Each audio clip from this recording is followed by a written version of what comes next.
Assalamualaikum warahmatullahi wabarakatuh. Hai anak-anak kelas 6 hebat, apa kabarmu hari ini?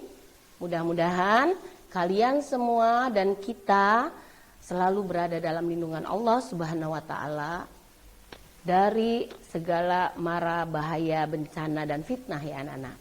Jumpa lagi dalam acara pembelajaran jarak jauh bersama saya Ibu Tati Suharti dari SDN Karanganom 3. Anak-anakku sekalian, sebelum kita belajar, kita harus selalu ingat dengan protokol kesehatan. Di antaranya adalah selalu mencuci tangan dengan air mengalir dan sabun. Lalu memakai masker apabila kalian keluar dari rumah, lalu menjaga jarak, menjaga mobilisasi ya, dan yang terakhir tuh jauhi kerumunan. Nah, itu yang harus selalu kalian laksanakan dalam keseharian. Di samping itu juga tentunya kalian harus tahu untuk pencegahannya adalah sarapan ya, dan dalam selalu kondisi sehat dengan minum vitamin dan lain-lain. Berikutnya sebelum kita belajar, kita membaca doa dulu. Untuk yang beragama Islam nanti berdoa dengan ibu, dan yang beragama di luar Islam berdoa masing-masing sesuai dengan agama dan kepercayaannya. Bismillahirrahmanirrahim. Raditu billahi robba wa bi islami dinna wa bi muhammadin nabiyya wa rasulla. Rabbi zidni ilma warzuqni fahma. Amin ya robbal alamin. Kami ridho Allah Subhanahu wa Ta'ala sebagai Tuhanku, Islam sebagai agamaku, dan Nabi Muhammad sebagai Nabi dan Rasul. Ya Allah, tambahkanlah kepadaku ilmu dan berikanlah aku pengertian yang baik. Semoga Allah mengabulkan. Kita sudah selesai berdoa dan hari ini kita akan mempelajari tentang tema 3, tokoh dan penemuan. Subtema 3, ayo menjadi penemu. Pembelajaran 4, 5, dan 6. Anak-anak, kalian harus tahu dulu apa tujuan pembelajaran yang harus kalian mampu ya. Di antaranya adalah setelah membaca, siswa mampu menulis informasi penting dari teks eksplanasi ilmiah yang dibaca tentang ayo menjadi penemu, dengan menggunakan kalimat efektif dan kosakata baku dengan sistematis. Setelah pengamatan, siswa mampu mempresentasikan fakta penerapan sifat rangkaian listrik sederhana, seri, dan paralel dalam kehidupan sehari-hari dengan sistematis.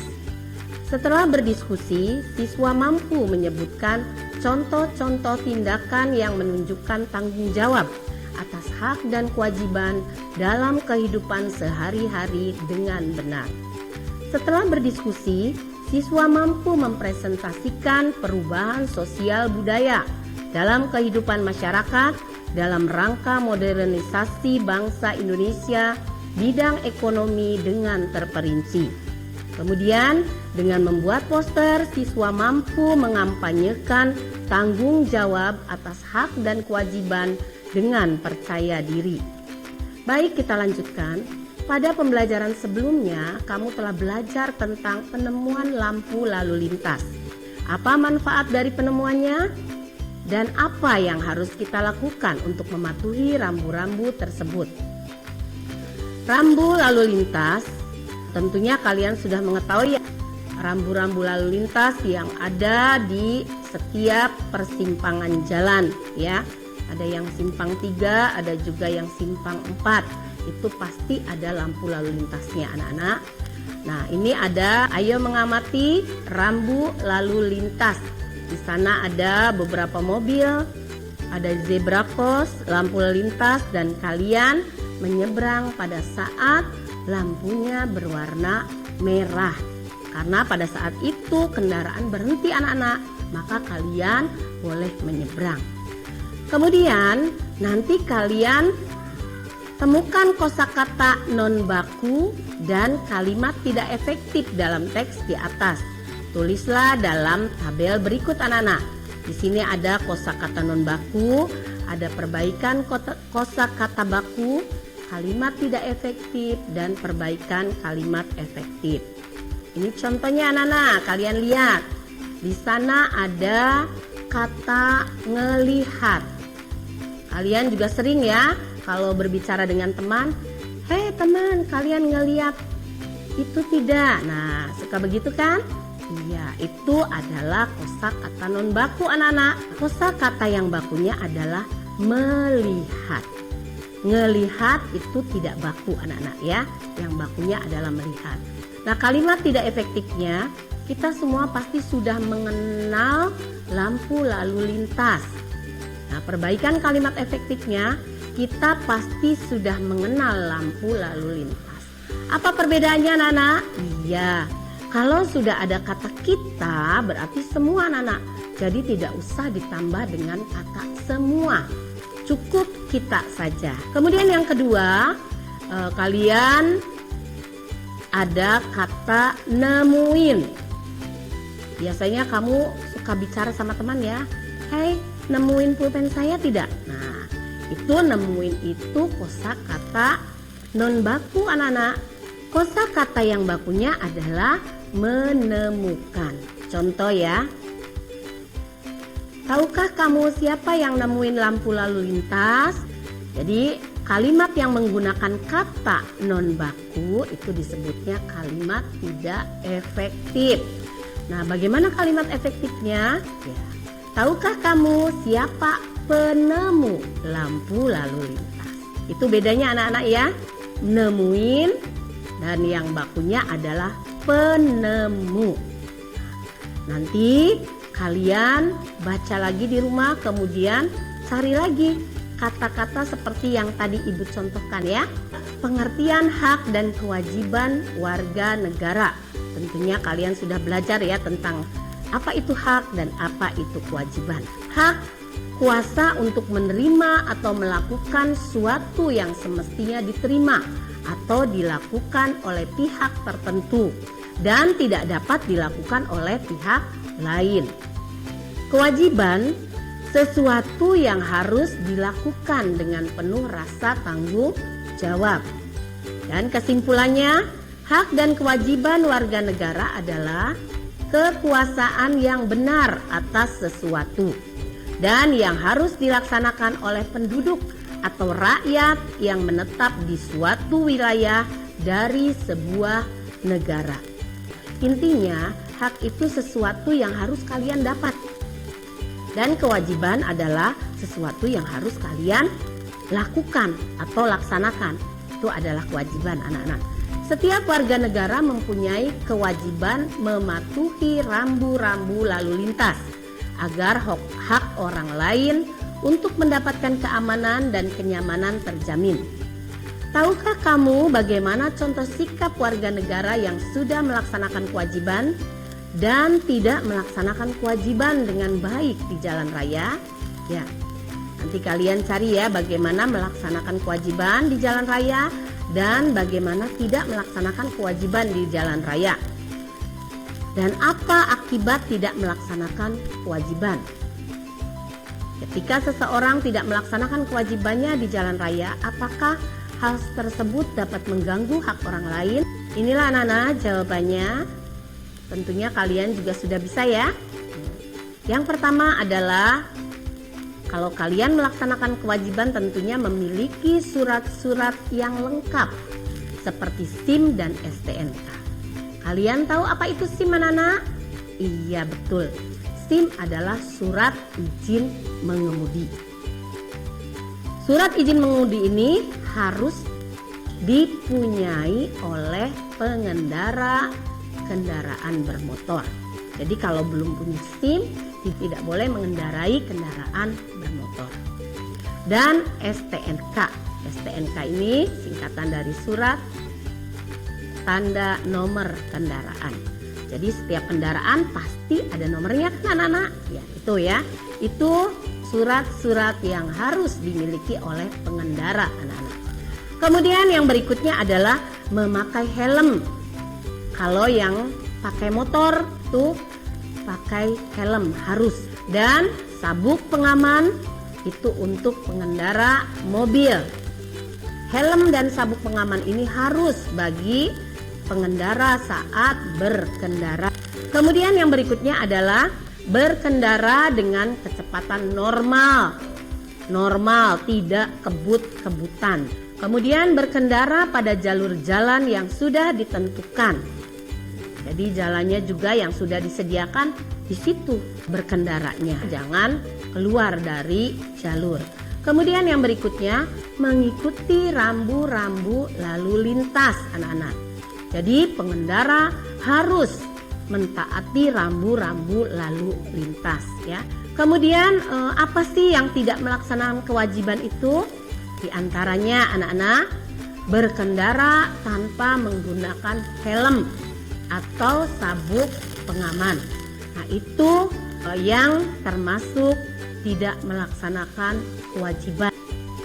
Tentunya kalian anak-anak baik, pasti kalau pakai kendaraan kalian dan keluarga selalu menggunakan helm dan sabuk pengaman. Berikutnya anak-anak, belum memiliki surat-surat yang lengkap. Jadi belum memiliki SIM, tidak ada STNK, tapi sudah berani berkendara di jalan raya. Nah, ini yang tidak boleh, anak-anak, yang tidak termasuk melaksanakan kewajiban. Kemudian berikutnya, berkendara melawan arah. Ngerti anak-anak, berkendara melawan arah itu satu arah, tapi kalian melawan arus, ya, bertentangan. Sering melihat tidak anak-anak seperti ini? Sering sekali, banyak sekali yang berkendaraan dengan melawan arah, mungkin mencari jalan yang cepat, jalan pintas, walaupun sangat berbahaya. Berikutnya anak-anak, berkendara dengan kecepatan tinggi, ngebut, ya, di jalan raya, kebut-kebutan, tidak memperhatikan keselamatan sendiri dan orang lain. Itu juga termasuk tidak melaksanakan kewajiban. Kemudian berikutnya, tidak mau berhenti ketika lampu merah, anak-anak. Lampu sudah nyala merah, masih diterobos. Nah, ini juga tidak melaksanakan kewajiban. Dan berikutnya, tidak mematuhi rambu lalu lintas. Nah, anak-anak, itulah contoh-contoh melaksanakan kewajiban dan tidak melaksanakan kewajiban. Akibat tidak melaksanakan kewajiban adalah diantaranya, anak-anak, dapat ditilang oleh polisi, kemudian membahayakan diri sendiri dan orang lain, mengakibatkan kecelakaan, mengakibatkan luka, bahkan korban jiwa, mengalami kerugian akibat kendaraan yang rusak. Itulah akibat tidak melaksanakan kewajiban, anak-anak. Baik anak-anak, kita lihat lagi. Selain lampu lalu lintas, terdapat juga rambu-rambu lalu lintas lainnya. Amati rambu-rambu berikut. Tentunya kalian pernah melihat kan? Tuh ada nomor 1, 2, 3, 4, 5, 6, dan 7. Nanti kalian diskusikan dengan temanmu mengenai rambu-rambu tersebut untuk menjawab pertanyaan berikut. Nomor 1, dilarang berjalan terus. Wajib berhenti sesaat dan meneruskan perjalanan setelah mendapat kepastian aman dari lalu lintas arah lainnya.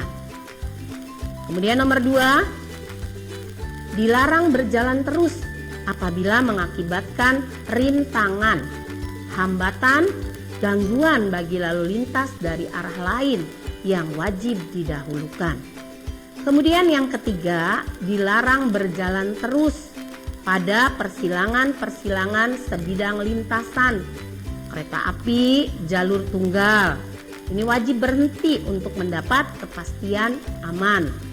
Kemudian yang keempat, larangan masuk bagi kendaraan bermotor atau kendaraan beroda 2. Yang kelima, rambu pendahulu petunjuk jurusan yang menyatakan arah untuk mencapai suatu tempat keluar dari jalan tol. Yang keenam, itu tanda rumah sakit. Dan yang ketujuh, rambu petunjuk jurusan daerah wisata Dieng dengan jarak 10 km. Itulah anak-anak rambu-rambu yang tadi sudah kalian lihat ya. Mungkin kalian sering melihat rambu-rambu tersebut di jalan raya apabila kalian sedang bepergian. Masih ingatkah kamu tentang penemuan radio? Apa saja perubahan bagi masyarakat setelah penemuan radio? Manfaat penemuan radio bagi masyarakat, kita bisa mendengarkan lagu ya, berita daerah, informasi penting, dan ceramah, dan dongeng, cerita, dan lain-lain anak-anak yang punya radio di rumah ya tentunya. Kemudian, apa sih manfaat radio dalam bidang ekonomi? Dapat digunakan sebagai media informasi tentang harga bahan pokok dan sebagai media untuk iklan produk. Selain radio, banyak sekali penemuan yang membawa perubahan masyarakat di bidang ekonomi. Coba kalian diskusikan penemuan-penemuan berikut dan manfaat yang dirasakan di bidang ekonomi. Kalian lihat gambar apa itu anak-anak? Ya betul sekali, itu gambar telepon.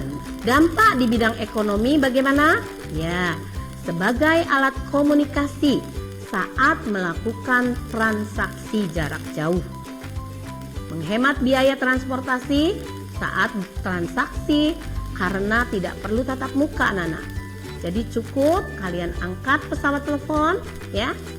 Kalian bisa berkomunikasi dengan lawan bicaranya. Jadi tidak harus kalian mau menemui orang yang di Jakarta harus naik kereta api, naik pesawat ya, berarti hemat biaya. Harusnya mengeluarkan biaya untuk berkendara, tidak usah, tinggal angkat telepon anak-anak ya.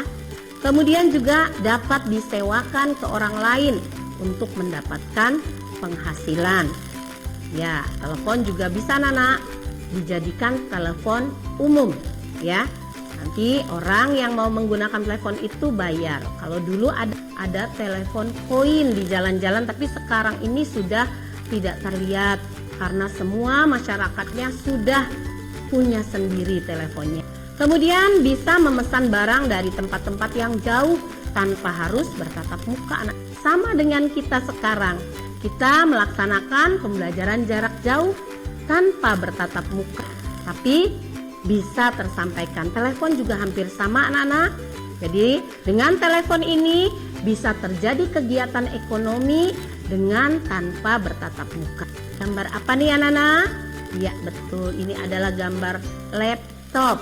Laptop ini juga sama bagian dengan komputer. Laptop ini lebih praktis dari komputer yang lama. Kalau komputer yang lama tidak bisa dibawa-bawa anak-anak, di tempat saja. Tapi kalau laptop bisa dibawa kemana saja. Tentunya kalian juga di rumah mungkin sudah memiliki ini ya anak-anak ya.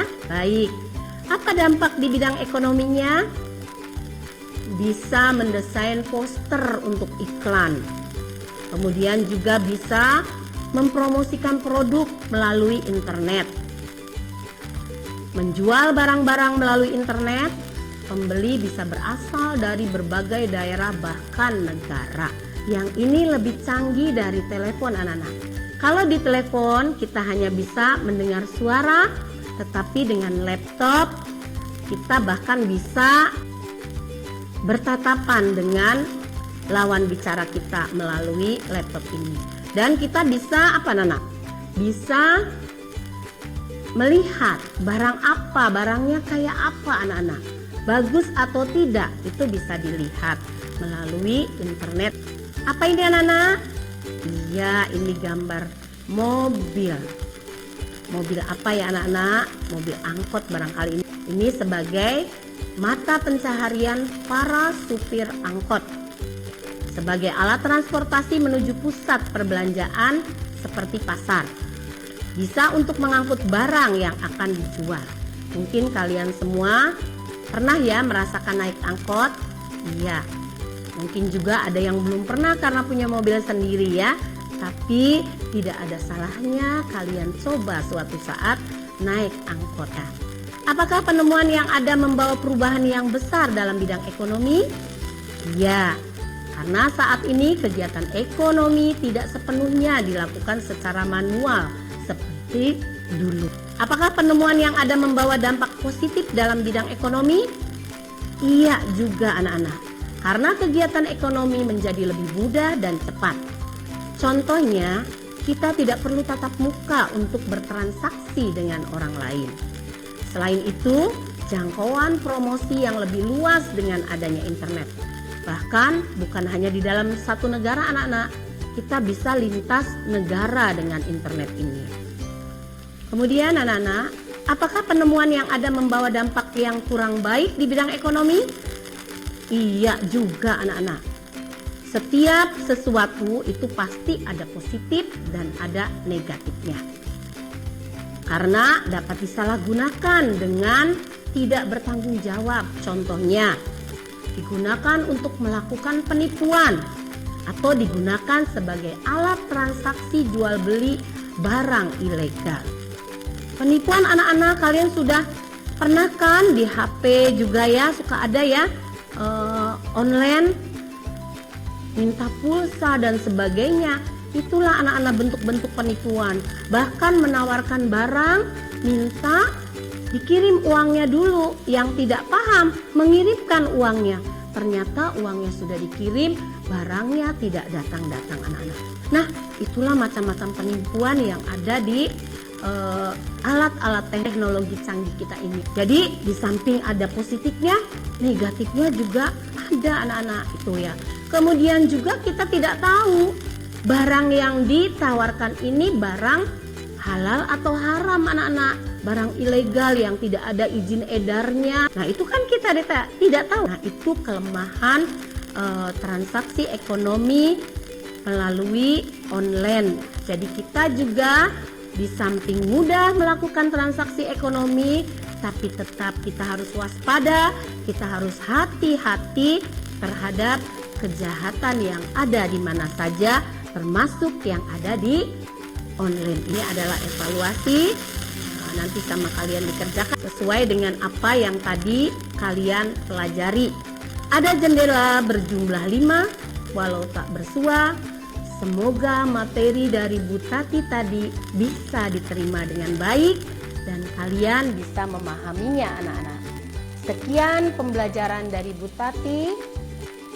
Lebih dan kurangnya Ibu mohon maaf dan terima kasih. Wassalamualaikum warahmatullahi wabarakatuh.